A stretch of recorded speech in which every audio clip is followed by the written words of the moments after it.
Subscribe कीजिए royal teacher को education संबंधी न्यूज़ तुरंत पाने के लिए। संविदा कर्मियों को नियमित कर रही सरकार, मिलेगा ओपीएस का लाभ। चिकित्सा व शिक्षा सहित प्रदेश के विभिन्न विभागों में कार्यरत 1,10,279 होंगे लाभान्वित। जी हाँ साथियों, इस वक्त की बड़ी खबर की बात करें तो इस दिवाली संविदा कर्मियों के लिए खुशियों भरी सौगात लेकर आई है। राज्य सरकार ने संविदा कर्मियों को नियमित करने के लिए कॉन्ट्रेक्चुअल हियरिंग सिविल रूल 2022 बनाए हैं, जिसके तहत आपको नियमित किया जाएगा। यानी जो भी संविदा कर्मी है, चाहे वो शिक्षा विभाग में है या चिकित्सा विभाग में है या महानरेगा में है या मदरसा पैरा टीचर है, जो भी संविदा कर्मी है विभिन्न विभागों में कार्यरत है, उनको सरकार नियमित करेगी।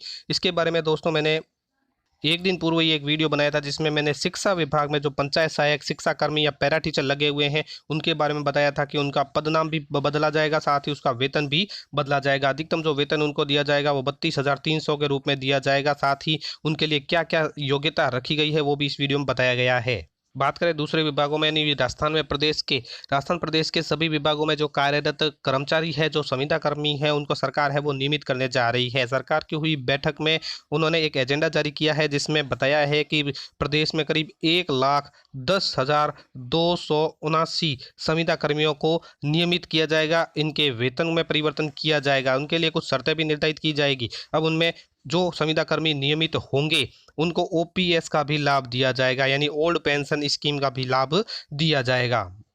बात करें राजस्थान सरकार मुख्यमंत्री जनसंपर्क प्रकोष्ठ की ओर से जारी इस प्रेस नोट की, तो यहाँ उन्होंने बताया है कि संवेदनशील सरकार की अद्भुत मानवीय पहल, संविदा कर्मियों को नियमित कर रही सरकार, Rajasthan contractual hiring to civil post rule 2022 लागू, 1,10,000 से अधिक संविदा कर्मियों को मिलेगा इसका लाभ। जी हाँ दोस्तों, मुख्यमंत्री अशोक गहलोत ने शनिवार को राज्य में Rajasthan contractual hiring to civil post rule 2022 लागू करने के प्रस्ताव को मंजूरी दे दी है। ये नियम राज्य के विभिन्न विभागों में कार्यरत संविदा कर्मियों पर लागू होंगे। यानी राज्य में जो भी विभिन्न विभागों में कार्यरत संविदा कर्मी है उनके ऊपर ये नियम लागू होंगे।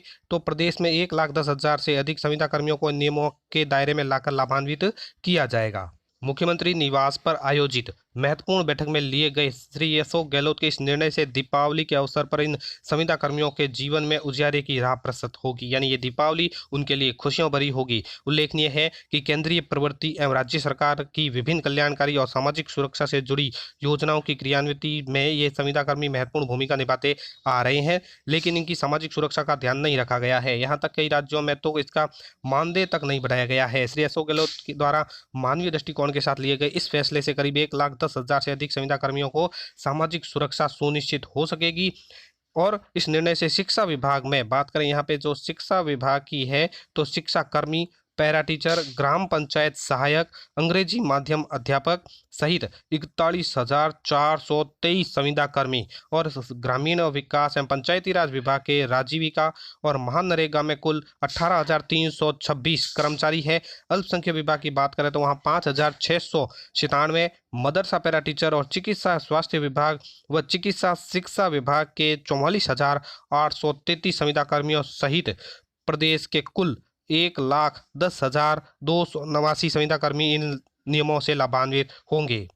अर्थात शिक्षा व चिकित्सा के अतिरिक्त जो भी राज्य में विभाग है, इन सभी विभागों में जो कार्य संविदा कर्मी है वो इन दायरे में आएंगे। और Rajasthan contractual hiring to civil post rule 2022 लागू होने से संविदा कर्मियों की भर्ती पारदर्शी तरीके से हो सकेगी। इसमें आरक्षण का पूरा ध्यान रखा जाएगा। अब जो संविदा कर्मियों की भर्ती होगी वो पारदर्शी तरीके से होगी और आरक्षण का पूरा ध्यान रखा जाएगा। साथ ही जो संविदा कर्मी 5 साल तक काम कर लेंगे, भविष्य में उन पदों पर नियमित होने पर उन्हीं संविदा कर्मियों में से स्क्रीनिंग कर उन्हें स्थायी किया जा सकेगा। यानी जो 5 साल अपनी सर्विस कर लेते हैं उनमें से ही नियमित किए जाएंगे। नियमों में यह भी ध्यान रखा गया है कि किस पद को किस स्थायी पद के समकक्ष माना जाए। यानी जो संविदा कर्मी रखे गए हैं, जो काम कर रहे हैं, उसको किसके समकक्ष माना जाए ये भी बताया गया है।